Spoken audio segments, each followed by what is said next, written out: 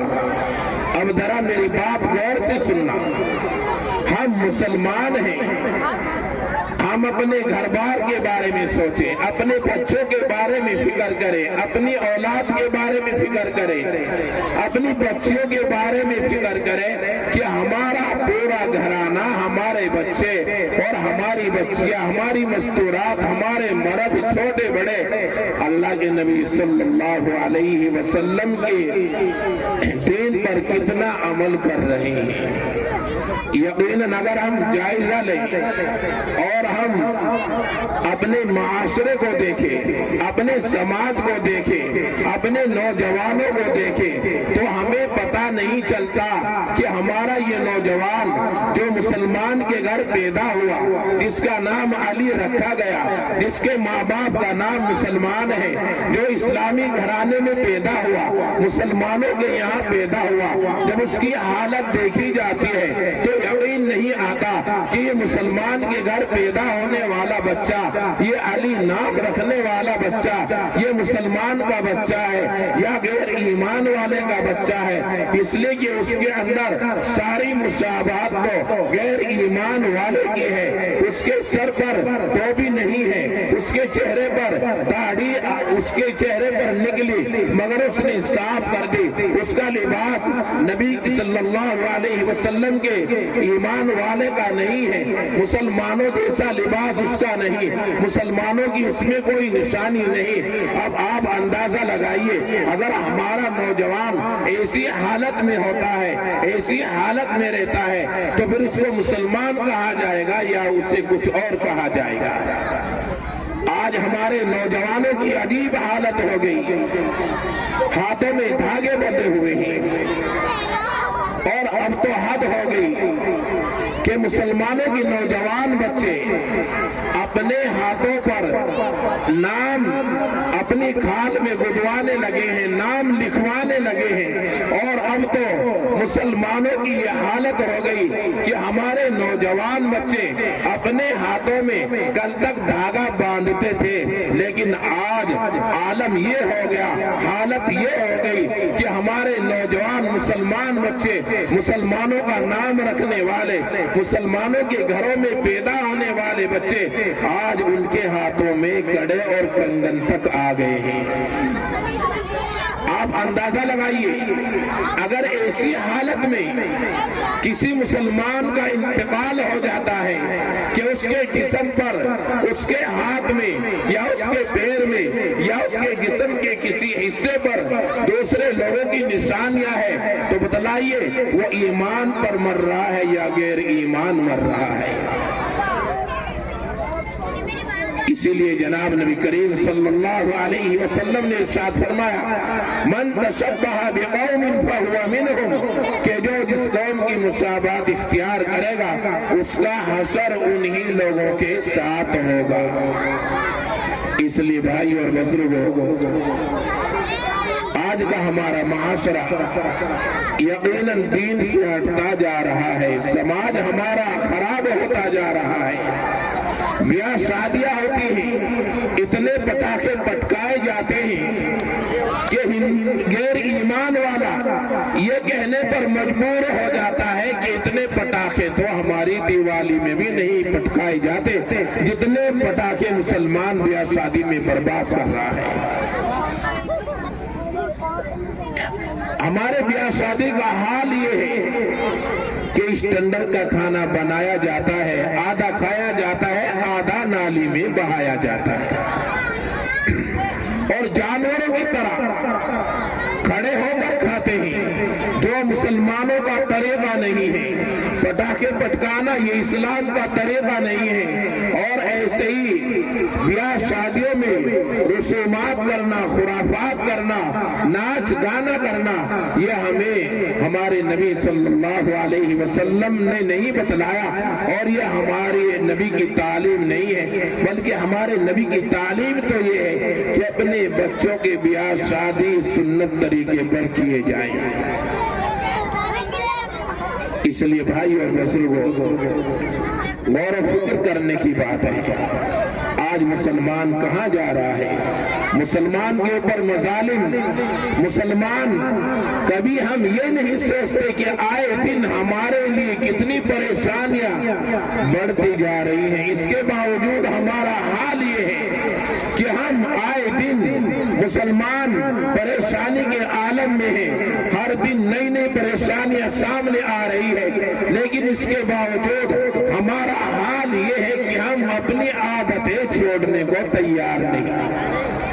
جو نماز نہیں پڑھتا وہ نماز پڑھنے کو تیار نہیں، جوا کھیلنے والا جوا چھوڑنے کو تیار نہیں، نشہ بیچنے والا نشہ چھوڑنے کو تیار نہیں، نشہ کرنے والا نشہ چھوڑنے کو تیار نہیں، اور جو بھی برائی ہمارے اندر ہے کسی بھی برائی کو ہم چھوڑنے کو تیار نہیں۔ اب آپ اندازہ لگائیے کہ جب ہماری حالت ایسی ہو جائے کہ ہر دن پریشانیاں ہماری طرف بڑھتی آ رہی ہے، ہر دن حالات ہماری طرف بڑھتے آ رہے ہیں، اور اس کے باوجود ہمارا حال یہ ہے کہ ہم ٹس سے مس ہونے کو تیار نہیں، اللہ کی طرف آنے کو تیار نہیں، اللہ کے رسول کی بات ماننے کو تیار نہیں، ہم دین کی طرف آنے کو تیار نہیں، اپنی بری عادتیں چھوڑنے کو تیار نہیں۔ اگر یہی حال رہا تو پھر بھائی اور بزرگوں، اللہ کی مدد کبھی نہیں آ سکتی۔ وہ صحابہ تھے غربت کے عالم میں، تن تنہا کے عالم میں، انہوں نے اللہ کی طرف نو لگائی، اللہ کی طرف سے مدد آئی۔ اگر ہم اسی حال میں چلتے رہے، اسی حالت پر چلتے رہے، اور ہم نے اپنی حالت کو نہیں بدلا تو بھائی اور بزرگوں، اللہ کی مدد بہت دور ہے، بہت دور ہے۔ اس لیے بھائی اور بزرگوں، ہم تقریر تو بہت سنتے ہیں، وعظ و نصیحت بہت سنتے ہیں، لیکن عمل نہیں کرتے۔ اس لیے آج یہاں سے رات کے وقت میں آپ یہاں سے اپنے دامن میں یہ پیغام لے کر کے جائیں کہ ہم نے دین کی جو بات یہاں پر سنی ہے اس پر ہم مرتے مرتے عمل کریں گے انشاءاللہ، اور کرتے کرتے ایسے ہی ہماری موت آ جائے گی۔ پیغام لے کے جائیں گے انشاءاللہ، عمل کریں گے بھائی، اس لیے ہاں نہیں کر رہے کہ کہیں قبول نہ ہو جائے بھائی، عمل کریں گے انشاءاللہ، اور جو بات ہم سن رہے ہیں اور بھی سنیں گے، تمام باتوں کو زندگی میں لا کر عمل کی، ان پر عمل کرنے کی کوشش کریں گے، اور دین کی باتوں کو اپنانے کی کوشش کریں گے، سنتوں پر عمل کریں گے، اور جناب نبی کریم صلی اللہ علیہ وسلم کی پکی سچی محبت اپنے دل میں بسائیں گے، تاکہ کل میدان محشر میں اللہ کا نبی یوں کہہ دے کہ میرے امتی آجا آجا آجا، میرے دست مبارک سے میرے ہاتھ پر پانی پی کے چلا جا، اس لیے کہ تیرے تیرے دل میں خالص میری محبت تھی، میری محبت کی وجہ سے تو نے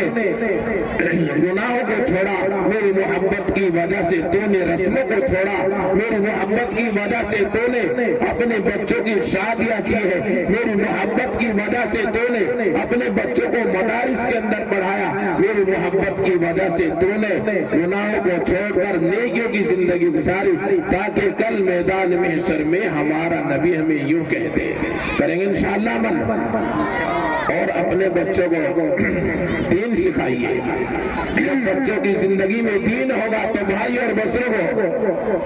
پھر وہ بچے دین کے داعی بنیں گے، پھر وہ بچے دین کے قاری بنیں گے، پھر وہ بچے دین کے شیدائی بنیں گے، پھر وہ بچے دین پر عمل کرنے والے بنیں گے، دین کو پھیلانے والے بنیں گے۔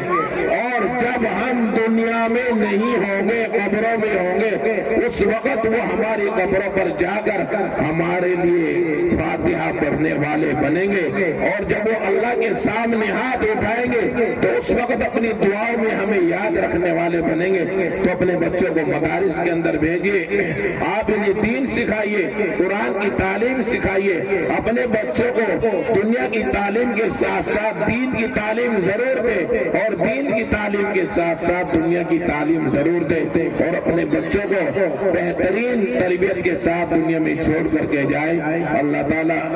ان تمام باتوں پر ہم سبھی کو عمل کرنے کی توفیق عطا فرمائے۔ اللہ کہنے سننے سے زیادہ عمل کی توفیق عطا فرمائے، اور اللہ اس مدرسے کو بھی دین دوگنی رات چوگنی ترقی عطا فرمائے۔ اللہ اس مدرسے میں پڑھنے پڑھانے والوں کا فیض عام اور تام فرمائے۔ الہ العالمین ہمارے بچوں کو عالم باعمل بنائے، حافظ قرآن بنائے۔ وآخر دعوانا ان الحمدللہ رب العالمین۔ ماشاءاللہ۔